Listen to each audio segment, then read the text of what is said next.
Amanda here from Create with Scrimpingmommy. Thank you so much for joining me. So I'm here to share my June journaling J.O.Y collection. J.O.Y stands for Journal Our Year, and what I do is I create a journal collection every single month for my Ko-fi subscribers. If you're interested in joining, it's just £3 a month.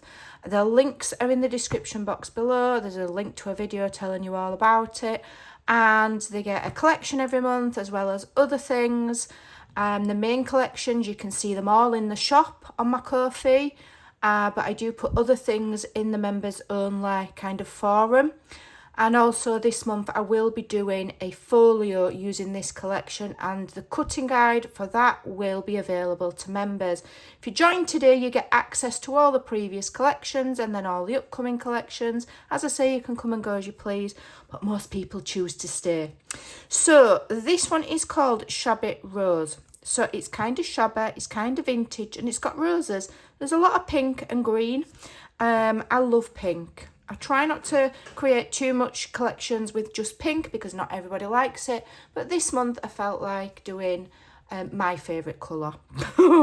So here we are. It's a little more decorative than normal, but I've still kept it low key because our Journaling J.O.Y journals are for writing. Okay, I do tutorials. I share a tutorial on a different style of cover every single month. If you look at my Journaling J.O.Y playlist, you'll see I've done, are we on, so this will be the 7th. So I've previously done 6 completely different, unique style of journal covers. So you can have a look at those. You can follow along using what you want. You don't have to purchase my collections. You can still look at all of the tutorials and the ideas and use what you've got. That's perfectly fine. So Shabby Rose, she's beautiful. I'm really thrilled with this collection. So here's the first page. We've got this beautiful vintage Shabby Rose, and we've got all sorts of layers going on. The camera might not pick them up because they're quite subtle. We've got like a rose border, there's script, there's vintage typewriter keys here, we've got a label, we've got all sorts going on, but it's subtle and it's very soft and pretty. So that's the first one. There's 22 pages in this collection. Okay, here's the second one. Beautiful. And here's another one with these lovely butterflies. So these are more in the corner so that when you fold them you've got more writing area. And there's the larger one. It's absolutely beautiful. That would look beautiful in the centre of a signature, or even if you folded it that way it'd be beautiful. I make folios out of them. You can make mini albums out of them, cards, all sorts of things. They're just beautiful. Absolutely love this. We can see the typewriter keys again, and lots of vintage script in the background. Lots going on. Then we've got our defined journal pages. So you can see a defined split where they fold, and that's for writing, and then here's decorative, but you can still write over it. Okay. And you can make these journals as plain or as fancy as you like. You can literally just fold the pages and you've got a journal. You don't need to do anything else to it. Or you can really go to town and decorate them. It's up to you. I keep mine really simple, but I will be doing tutorials, so make sure you are subscribed. And here's another. Beautiful. And another. Just lovely. Just really lovely and soft. And here's another. And another. And they're all different. They're all different, but I've made them so that they all go together beautifully.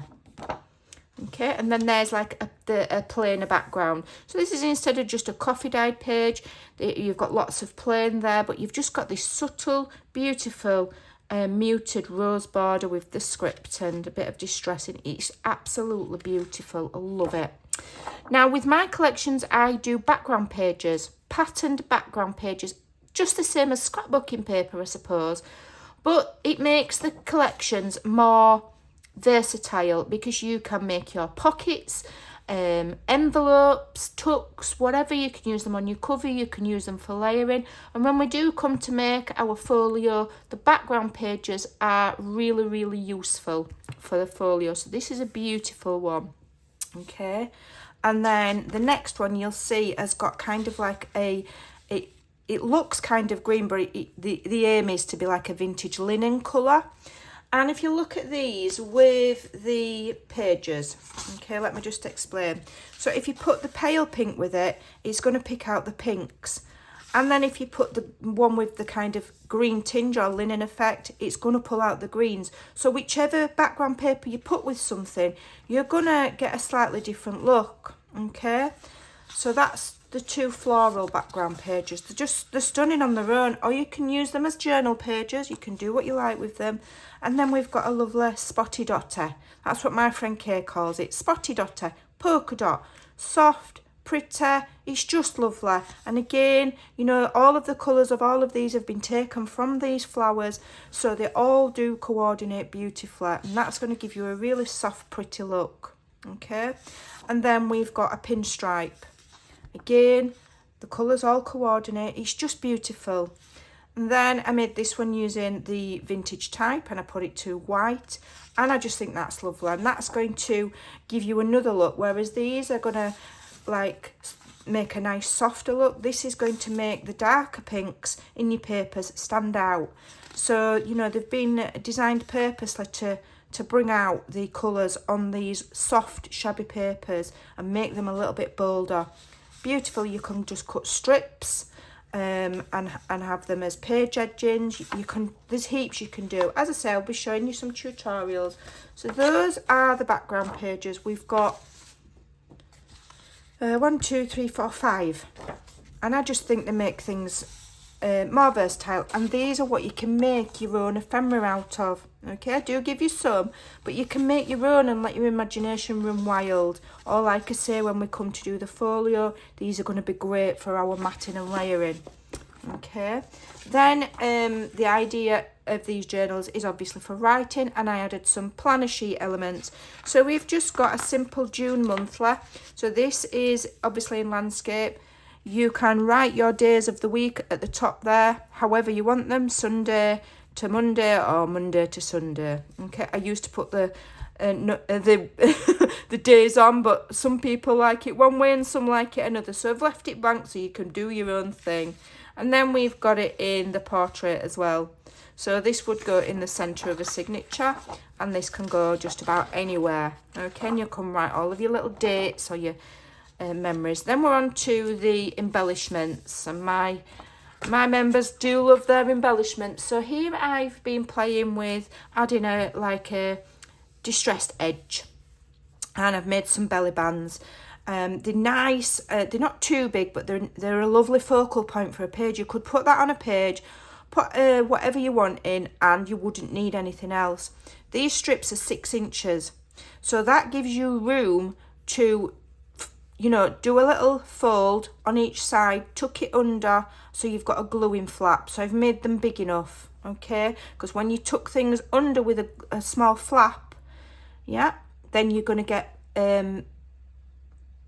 more functionality out of your pocket. It's going to be the full width, whereas if you just glue that flat, then you're losing some of the depth of the pocket. So you can tuck that under. We've got this beautiful butterfly here, beautiful roses. Then I've given you the image separately if you want to use a different paper for the background, for your, you know, if you want to do some others, you've got them separately there, so you don't have to cut them out and waste them, or you can layer them up. You could do what you like. Okay, then we've got some lovely circles, so versatile.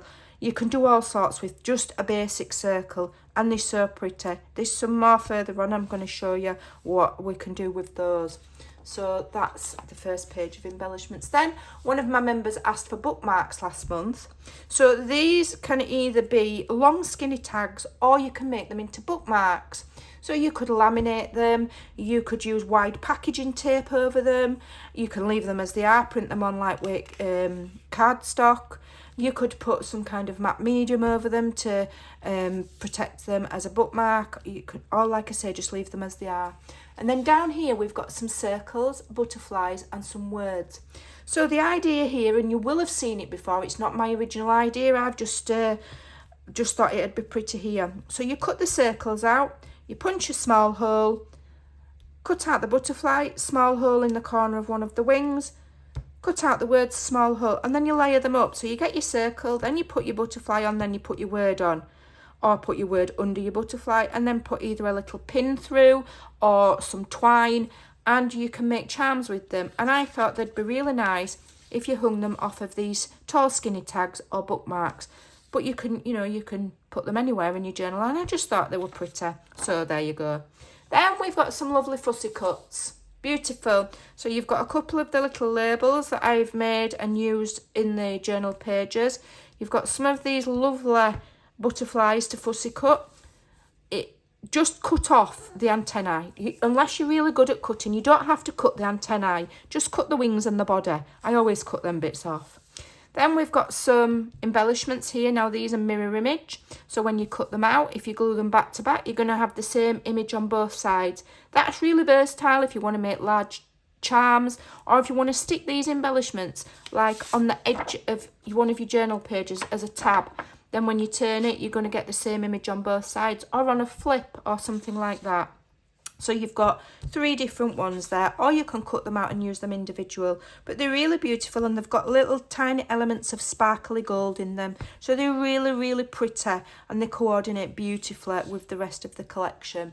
So I hope you like those, because I really love them. Then I've done some journal cards. These are a bit more vintage style. Really, really lovely. Very muted. They're meant to look very kind of vintage and old. So yeah, with the lovely border around again that I've taught myself how to do, finally. after not being able to do it for I don't know how many years. And just all of a sudden, I just thought, oh, I do know how to do that. Just do this. And it worked. So I know how to do it now. So you've got inked borders.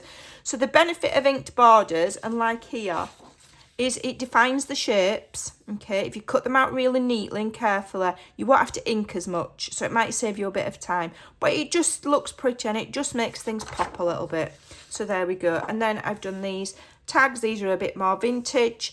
And we've got some library cards with the roses on. Okay, and also every month, as well as the collection, which is generally between 20 and 25 pages, you also get the writing files, and you get this with every journal collection. I think I've added it to all of the ones in my shop, but if not, it's in all of the recent ones. And this is an extra 7-page collection that I add every month. So you've got a coffee dyed. Okay, if you don't have time to coffee dye things, you've got a page there. You can print on the, you know, the back, print these, turn it over and print that on the back, and you're good to go. Okay, or whatever you want. It's just useful. Or, you know, print that, print it on the other side, and you've got loads of spare pages. Same here, we've got a gridded one with the defined journal page. Again, you can print them on the 2 sides. So you've got lots of writing pages as well as the decorative. This one's like note paper. Another one that's lined. That's plain coffee dyed, but it's got the defined split. And then I do the weekly planner. And now I've shown you previously, and I've done it Monday to Sunday and Sunday to Saturday. Sunday, Monday, Tuesday, Wednesday, Thursday, Friday, Saturday. Yeah. Monday, Tuesday, Wednesday. Is that right? Yeah, it doesn't look right, but it is right. And what you can do with these is you can, again, you can print that. You can print a coffee dye, okay, and then put it back through your machine and print that over the top. Anything with a white background will print on top of something, and you won't, you know, it won't print out white if you print it on top of that. I hope you know what I mean. So you print that, then put it back through your printer, and then in your printer settings, click to print that, and it'll print it over the top. But you won't have white, you'll just have all of the words. And I've shown previously how to make a booklet out of this, okay, by printing on both sides, get several pages, and then when it's folded, it will create a booklet for the weeks of the month. So you've got a full month's little booklet to write in for every single month. All of that information is on my Journaling Joy monthly journals playlist, which I will link below. So yeah, you do get those 7 pages as well. So in total, that's 22 plus 7, that's 29 pages, okay, and that's the minimum that you get every month, along with my tutorials, along with the folio cutting guides, along with the other things that I do give to my members. So There you go. I hope you like that. I hope you'll join me when I do the tutorials for it. I just think it's absolutely beautiful. It's really soft and really pretty, and I think you're going to really enjoy it. I think that's one of my favourite pages with the butterfly, but I didn't want to do loads of butterflies because the focus is on the roses. So there you go. I hope you like that. The links to everything is in the description box below. Thank you so much for taking time to watch. I really do appreciate it, and I'll see you again next time. Bye for now.